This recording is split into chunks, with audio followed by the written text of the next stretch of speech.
Dialogic City. Participatory and inclusive design processes demand meaningful communication among citizens and experts to ensure the continuity of cultural artifacts through evolutionary urban transformations. Regenerative urbanism, as presented in this well, is the story of urban development performed through the participation of its residents. The urban area of the Dialogic City is surrounded by high mountains, suffering from drought and chronic water shortages due to the heat island effect. A public-private partnership that established planned greenways to retain water and reduce heat island effects resolved this problem.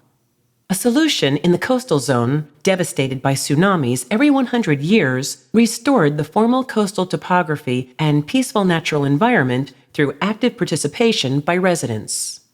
The urban heritage villages in the mountain regions used a collaborative method between people with different cultures and backgrounds to help preserve and revitalize their landscape, rooted in local traditions. Cooling townscape.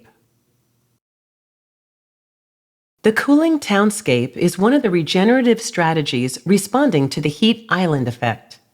Green corridors were created within the city by installing a territorial water network in the dry cityscape and covering the building facades with greenery and porous materials capable of retaining moisture. To realize this public strategy, it was necessary for multiple stakeholders who benefited from greening the urban environment to collaborate. In the lowland area by the ocean, vegetation areas with higher water retention, such as water surface, grasslands, forests, and rice fields, were created through the public-private partnership. Water that was once discharged directly into the sea is now filtered and purified through these vegetation areas and is distributed back to the city as a water resource for various uses. The cooling townscape, which is realized through collaborative efforts among different people beyond the concept of land ownership, reduces the risk of disasters caused by droughts and guerrilla rains, and redresses social disparities within the city by enhancing the community through their shared ecological understanding.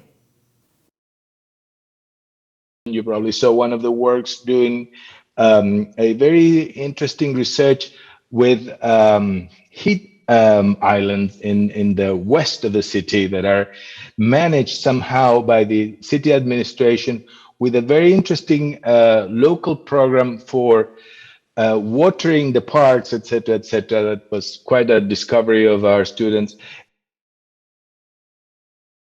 Memorial landscape.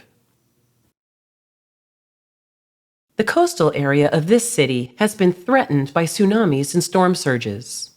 The local community in this area, which has survived together with severe periodic water-related disasters for centuries, has maintained the landscape with breakwaters and a tidal forest created by their ancestors. They have preserved the remains of ancient canals and monuments conveying past horrors of disasters as tools to communicate across generations. The memorial landscape in the Dialogic City sheds light on historical conditions from past disasters. It utilizes them in public spaces, on the waterfront, attracting both the residents and visitors from outside. The breakwaters and the tidal forests are reinforced as the core elements of disaster prevention infrastructures. The canals are used for transportation, the fishing industry, and tourism. However, when tsunamis reach this area, gaps within the topography created by the canals, which can retain water, help delay the propagation of tsunamis and reduce their heights. The historical landscape from the Middle Ages is redefined.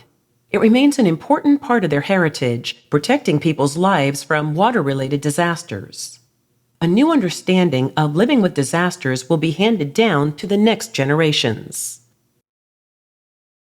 How to prevent the tsunami, how to prevent the landslides, more carefully, more reading carefully the climate change, and more, natural resources, full, utility to protect their community settlements, So that is one of the potential to think about today, the future sustainable development goals. I don't know. So that kind of hybridization might be kind of a possible next generation society focus. community trail. In traditional villages in scenic mountain areas, the residents have coexisted with the steep landscape and harsh natural environment by growing fruit trees and making traditional crafts, and periodically reconstructing buildings after being destroyed by large earthquakes and landslides for future generations.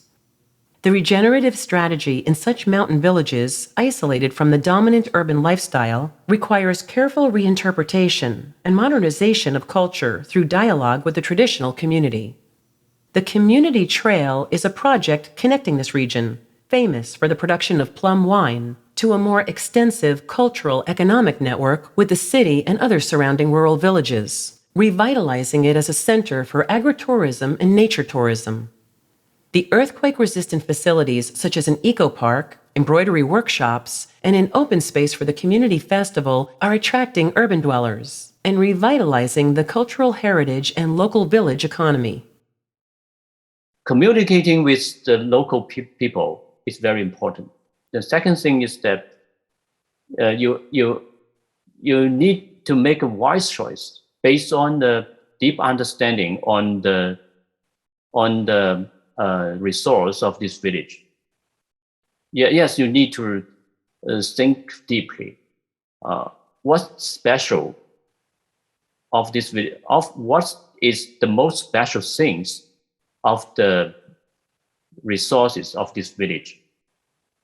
So then you can use this special point to do some innovative design. Neither the government nor experts lead developments in the Dialogic City. However, residents and experts communicate and collaborate to commence projects based on in-depth research into the region's local ecosystems and cultural assets. The common crises of disaster have demanded a dialogic collaboration that transcends positions and regions, and, as a result, have created a more resilient urban fabric and a more comprehensive, mutually supportive society.